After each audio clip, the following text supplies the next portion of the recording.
मृत्युर 10 मास पर भी मिलूनी PM report की डेथ सर्टिफिकेट।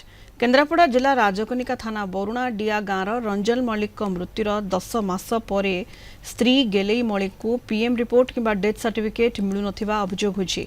एनी तांका पत्नी गेलेई मल्लिक जिलापालक मिलित जनशुनानी गुहारि करिसेंती। रंजन मल्लिक केन्द्रापड़ा जिला उपकारागार में विचाराधीन बंदी भावे थिले।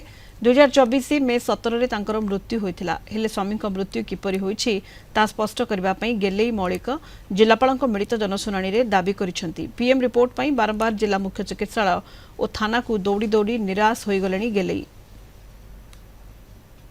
कलेक्टर कतिक जा ये ऑफिस दुनिया आड़ को जाई आम खबर बुझु नहीं। आम गरीब लोक आम घास काटी कुटा काटी आम खाया पीया दौच छोट छोट छुआ बाप मरीगला आम सहारा कई ना। आम चाल घर दिवखरा चलुचु छुआ पिला छोट छोट घास कुटा काटी बिक्री भंगे कर खाया आम खबर बुझु ना। दौड़ी दौड़ी बरस है गेट सर्टिफिकेट मिलू ना ये पोस्ट मास्टर रिपोर्ट मिलूनी छुआ पिला धरी किमी गरीब लोक चल गिभान सामर जो पंचायत 86 86 भितर हूँ 68 आमर इंडिविजुअल आ 18टा हूँ कम्युनिटी रिलेटेड आउ 2टा हूँ आसाला जो सीएमआरएफ 3000 टका लेखे इच होची ट्रांसपोर्टेशन दि जाए जेहेतु से अभियोगटा आसी इनक्वारी करने दि जाए इनक्वारी आसला जना पड़े प्रकृत तथ्य कौन अच्छी।